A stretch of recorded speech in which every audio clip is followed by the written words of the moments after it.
بسم اللہ الرحمن الرحیم۔ السلام علیکم ورحمۃ اللہ وبرکاتہ۔ ماں کی محبت کی ہزاروں مثالیں۔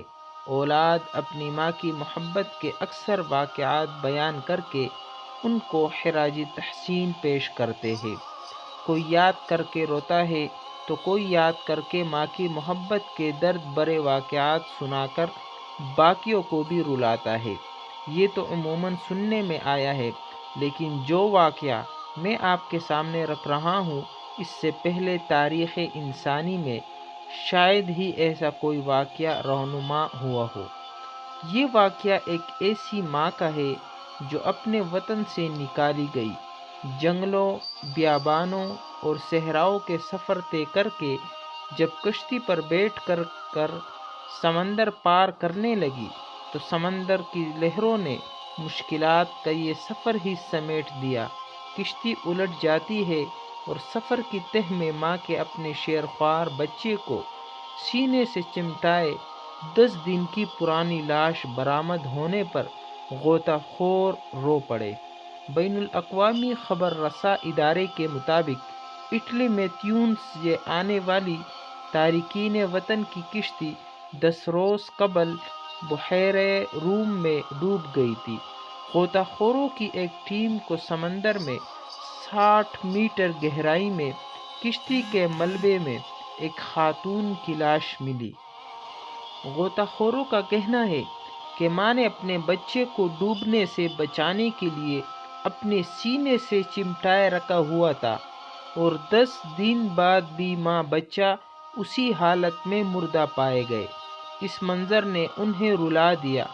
غوطہ خور ماں اور بچے کی لاش کو بمشکل ایک دوسرے سے علیحدہ کیا۔ یہ واقعہ ماں کی اپنی اولاد سے لازوال محبت کی ایک بہترین مثال ہے۔ غربت سے پریشان اپنے اور بچوں کے مستقبل اچھے کرنے کے لیے تارکین وطن غیر قانونی طور پر خوشحال ممالک کا رخ کرتے ہیں، اور اس دوران کشتی الٹنے کے واقعات میں کئی قیمتی جانیں ضائع ہو جاتی ہیں۔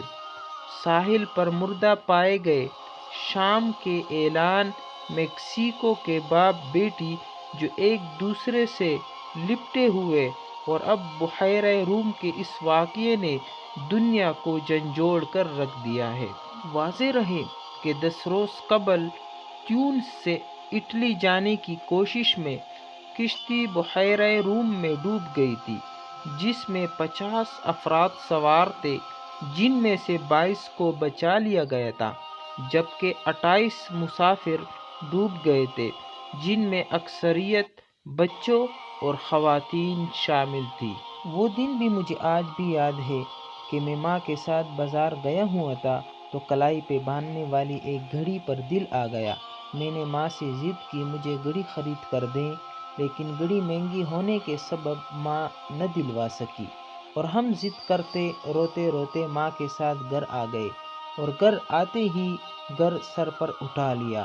اس وقت کی خوش قسمتی یہ تھی کہ والد محترم گھر موجود نہ تھے، ورنہ اتنا شور مچانے کی مجال ہی نہ ہوتی، اور گھڑی کی حسرت صرف حسرت ہی رہ جاتی۔ پر تقدیر کو کچھ اور ہی منظور تھا۔ پھر صاحب ہوا کچھ یوں کہ ماں نے کھانا دیا اور ہم نے انکار کے ساتھ ساتھ کھانا بھی اٹھا مارا۔ وہاں ماں کو تھوڑا غصہ آیا اور آخر کہہ ہی دیا، نہیں کھانا نہ کھاؤ، مرو جا کر کہیں، تمہارے نخرے اٹھانے کے لیے ہمارے پاس اتنے وسائل نہیں ہے، دفع ہو جاؤ اور مجھے دوبارہ شکل مت دکھانا۔ تو صاحب انا بھی ہمارے اندر خدا نے دبا دبا کر شروع ہی سے بھری ہوئی تھی۔ ماں کے یہ الفاظ سنت تھے کہ اٹھ کھڑے ہوئے اور منہ اٹھا کر گھر سے چل دیے۔ غالباً 6 سے 7 گھنٹے ہم نے جتنی بے فکری سے گزارے، شاید ماں نے اپنی زندگی کے سب سے زیادہ کربناک گزارے ہوں گے۔ اس بات کا اندازہ اس وقت ہوا جب ہم نے ایک مسجد کے اسپیکر سے اپنی گمشدگی کا اعلان سنا تو گھر کی جانب رخ کر لیا۔ راستے میں میرا پھپھو زاد ملا جو مجھے ہی ڈھونڈنے نکلا تھا، مجھے گھر لے گیا۔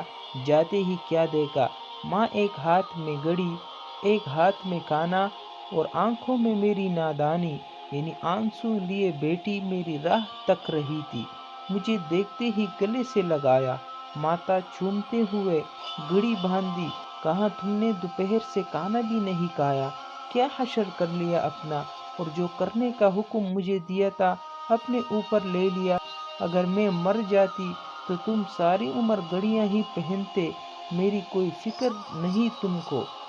اس دن ہونے والا ایک واقعہ جو مجھے اب کبھی یاد آئے تو سارا دن بال نوچنے کو جی کرتا ہے، اگر رات میں یاد آئے ساری رات بستر پر نہیں کانٹوں پہ گزرتی ہے۔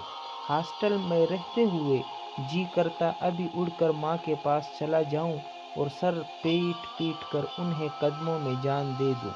جب یہ یاد آتا ہے کہ جب ماں حق مہر میں ملی ہوئی ہزاروں کی ملکیت رکھنے والی کان کی بالیاں صرف 500 میں بیچ کر اس دن میرے لیے گڑی لائی۔